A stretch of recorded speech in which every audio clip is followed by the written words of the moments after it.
So friends, hello, welcome to study IAS. So आज हम बात करेंगे कुछ बेसिक फार्मूलाज़ के बारे में। पिछले लेक्चर में हमने डिस्कस किया था कुछ डिफ्यूजिविटी और तमाम चीज़ों के बारे में। ओके, सो हम कंडक्शन के बारे में बात करेंगे यहाँ पे। ओके, सो कंडक्शन के बारे में हम बात करेंगे यहाँ पे। कंडक्शन में हम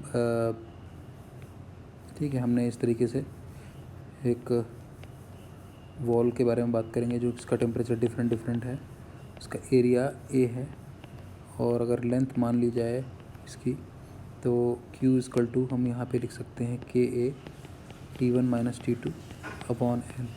ठीक है, एक्चुअली अगर मैं इसको थोड़ा सा एलिमेंट्री फॉर्म या हम कह सकते हैं इलेक्ट्रिकल फॉर्म में लिखूँ तो इट इज़ समथिंग लाइक, ये एक रेजिस्टेंस हो गया T1 T2, तो रेजिस्टेंस की वैल्यू हो जाएगी L/KA। ठीक है, मतलब Q इक्वल टू हो जाता है आपका T1 minus T2 upon L/KA। ठीक है, इसी तरीके से हम बाकी चीज़ों के बारे में भी लिख सकते हैं, जैसे आपका ये कंडक्शन के बारे में हो गया। ओके, अब हम कन्वेक्शन के बारे में लिखते हैं। कन्वेक्शन के बारे में क्या है कि कोई भी सरफेस है, ठीक है, उसका कुछ टेम्परेचर है, मान लीजिए इसका टेम्परेचर ये है और इस सरफेस का एरिया AS है। यहाँ से अब ओके, सो अब क्या हो रहा है कि आपका कोई फ्लूइड है, उसका आपका या एटमॉस्फेयरिक फ्लूइड है, एयर की बात कर रहा हूँ, तो वहाँ का temperature that is the temperature is T infinite. तो अगर मैं Q कन्वेक्शन की बात करूँ, कन्वेक्शन में जो हीट कंडक्ट हो रही है that is AS TS minus T infinity. ठीक है, तो मतलब क्या है कि आपका ये हो गया हीट ट्रांसफ़र कोफिशिएंट आपका। ठीक है, हीट ट्रांसफ़र कोफिशिएंट आपका ये हो जाएगा एरिया, और ये आपका सरफेस का टेम्परेचर, ये आपका एटमॉस्फेरिक टेम्परेचर। ठीक है, तो इसके बेस पे हम क्या है कि हमें एक फार्मूला मिल जाएगा। इसी तरीके से हम Q कन्वेक्शन में भी हम लिख सकते हैं TS minus T infinity upon 1 upon HAS। ठीक है, सेम लाइकवाइज, तो ये आपका रेजिस्टेंस हो जाता है। इसी तरीके से ये भी रेजिस्टेंस हो जाता है। ठीक है, अब बात करते हैं रेडिएशन के बारे में। ये मैं बेसिक फॉर्मूलेज इसलिए बता रहा हूँ क्योंकि हमें डेफिनेशन डिस्कस कर ली, हमने कंडक्टिविटी डिस्कस कर ली है, और हमने एक बेसिक थियरी पार्ट कंप्लीट कर लिया है कि रेडिएशन या कंडक्शन क्या होता है। बट हम एक बेसिक डेफिनेशन को समझ लें तो आगे अगर हम क्वेश्चन सॉल्व करेंगे तो वो हमारे लिए ईजी हो जाएगा। ठीक है, सिंपल सा यहाँ पे मैं इस तरीके से एक वॉल लेता हूँ, T टेम्परेचर है और T इनफाइनाइट टेम्परेचर है, एरिया है वही। तो Q रेडिएशन की बात करूँ अगर, मतलब कि conduction through radiation sigma A T⁴ minus T infinity to the 4। ठीक है, अब क्या है कि मान लो कि अगर आपका जो है कंडक्शन हो रहा है और कंडक्शन के साथ साथ रेडिएशन भी हो रहा है। ठीक है, मतलब कि ये हम तीनों हमने बात कर ली, कंडक्शन, कन्वेक्शन, रेडिएशन की। अब अगर Q convection plus Q radiation, मतलब कि बहुत सारे ऐसे हमारे फिनोमेना होते हैं जहाँ पे कन्वेक्शन और रेडिएशन साथ में होते हैं। ठीक है, तो अगर ऐसा हो रहा है तो फिर हम किस तरीके से डील करेंगे, ये हमारा कंडक्शन हो रहा है या फिर तीनों चीज़ें हो रही हैं, तब कैसे होगा, वहाँ पे किस तरीके से हम डील करेंगे। ठीक है, तो सिंपल सी बात है, हम एक डायग्राम बनाएंगे, according to that we are going to make a circuit. Okay, अब हम बात करते हैं कि फॉर एग्जांपल हम समझ लेते हैं कंपोजिट वॉल का। तो कंपोजिट वॉल में क्या है कि अगर कंपोजिट वॉल में सीरीज़ में है हमारे, ठीक है, तो इस टाइप से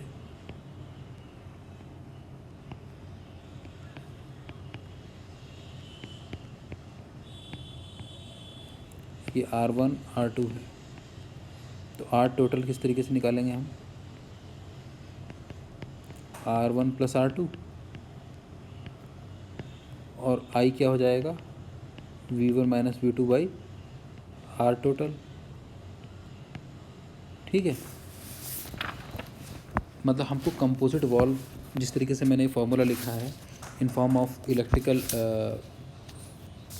एनालॉग, ठीक है, एक एनालॉग मैंने इलेक्ट्रिकल एनालॉजी यूज़ करी है यहाँ पे। ओके, तो अभी मैं क्या कर रहा हूँ कि थोड़ा सा इसको हम देख सकते हैं, 1 सेकेंड। ओके, ये मैंने 2 सरफेसेस ले ली हैं, T1 T2 T3 और K1 K2,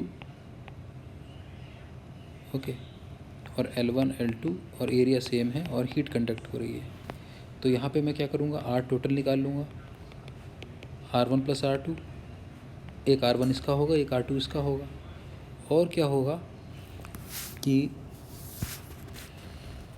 यहाँ पे Q इक्वल टू हो जाएगा T1 minus T3 upon R total.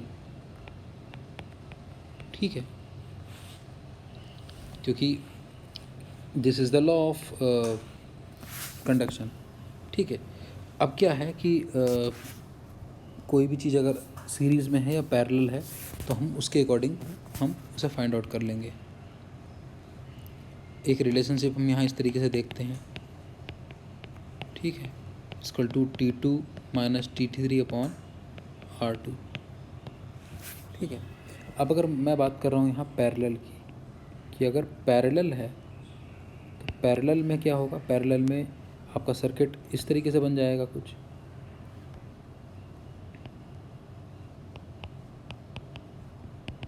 तो यहाँ पे R1 R2 पैरेलल में हो जाएंगे and we are going to solve according to that. Okay, तो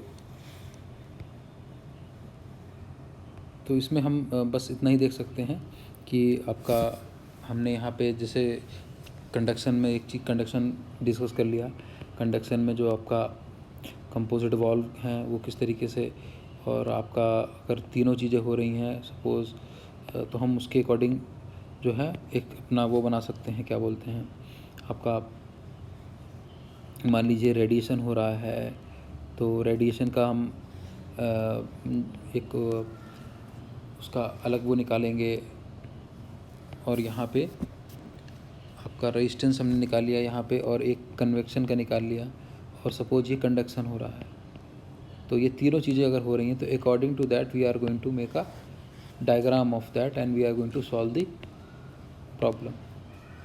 ठीक है, तो इस तरीके से हम सॉल्व करेंगे। अब जिस तरीके से क्वेश्चन आते हैं तो हम उसको देखेंगे। Okay, so thanks and like my videos and subscribe my YouTube channel. Thank you.